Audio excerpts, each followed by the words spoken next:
हम पुकार पुकार के बोल रहे हैं सर, आदमी लोग सुन रहे नहीं है। ये तो जादू वाला तेल नहीं है, ये 108 जड़ी बूटी का तेल रहता है।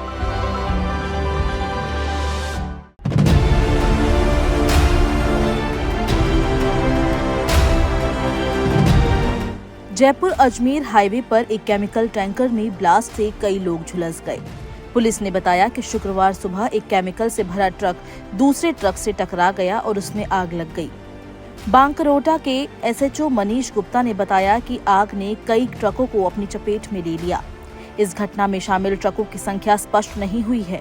झुलसे हुए कुछ लोगों को एम्बुलेंस से अस्पताल ले जाया गया। जानकारी के अनुसार जैसे ही ट्रक दूसरे वाहनों से टकराया, 20 से 40 गाड़ियां आग की चपेट में आ गई। घटना में 8 लोग जिंदा जल गए, वहीं 37 लोग घायल बताए जा रहे हैं। आज सुबह बड़ी ही विभत्स दुर्घटना हुई है। बागरोटा के पास में एक सीएनजी का टैंकर था, उसमें आग लगी और उसके कारण से आसपास जो बसें थी उसमें भी आग लग गई। जैसे ही सूचना मिली, अपने मैटर्न ऑफिस के थ्रू इमरजेंसी और ट्रॉमा दोनों को अलर्ट कर दिया था।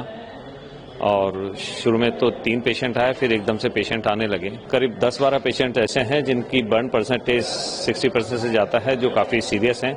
6 पेशेंट अभी हमारे वेंटिलेटर पे हैं और कुछ 3-4 पेशेंट ऐसे थे जो एडमिट हो गए थे, लेकिन बहुत हल्का फुल्का बर्न था, वो अपनी इच्छा से इस स्थिति को देखते हुए चले गए हैं। तो अभी हमारे पास 28 पेशेंट्स भर्ती हैं। प्रशासन की तरफ से पूरी तैयारी है। पूरा burn department, surgery department, anaesthesia department और सभी जो ऑर्थो डिपार्टमेंट, सभी के डॉक्टर्स वहां पर समय से पहुंच गए थे और सारी व्यवस्थाएं होंगी। सभी पेशेंट्स को अभी जो भी रिक्वायरमेंट थी, ड्रिप लग गई है, उनके एनाल्जेसिक लग गए हैं, एंटीबायोटिक लग गए हैं, जिनको कैथेटराइजेशन की आवश्यकता थी कैथेटराइज कर दिया गया है। विस्फोट की आवाज 10 किलोमीटर दूर तक सुनाई दी, जिससे स्थानीय निवासी डर गए और वे सोचने पर मजबूर हो गए कि आखिर हुआ क्या है। आग इतनी भीषण थी कि 300 मीटर के दायरे में कई वाहन इसकी चपेट में आ गए और पूरी तरह जल गए। कई ईंधन टैंकों के फटने से बार बार विस्फोट हुए। घटनास्थल पर मौजूद प्रत्यक्षदर्शियों ने बताया कि आग की लपटें दूर से ही दिखाई दे रही थी। टैंकर में ब्लास्ट के बाद करीब 500 मीटर तक सड़क पर केमिकल फैल गया। इस कारण आग की चपेट में कई गाड़ियां आ गई। एक फैक्ट्री भी केमिकल के कारण जल गई। हादसे के तुरंत बाद सीएम भजनलाल शर्मा ने एसएमएस अस्पताल जाकर चिकित्सकों को तत्काल आवश्यक चिकित्सा सुविधा उपलब्ध करवाने और घायलों की समुचित देखभाल के निर्देश दिए। सीएम ने बताया कि प्रशासन द्वारा बचाव कार्य निरंतर जारी है।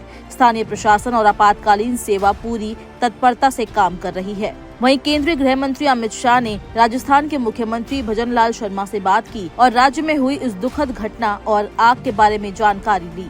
टेलीफोन पर बातचीत में केंद्रीय मंत्री ने इस दुखद घटना के आसपास की परिस्थितियों के बारे में विस्तार से जानकारी ली। केमिकल और गैस के कारण आग बुझाने में टीम को काफी परेशानी आ रही है। रेस्क्यू मेंबर्स मास्क लगाकर ऑपरेशन में जुटे हैं। ये हादसा सुबह करीब 5:30 बजे का है। बांकरोटा एरिया में जोरदार धमाके की आवाज सुनाई दी, जहां केमिकल से भरा टैंकर फटा। उसके सामने ही पेट्रोल पंप और साइड में एक स्कूल है।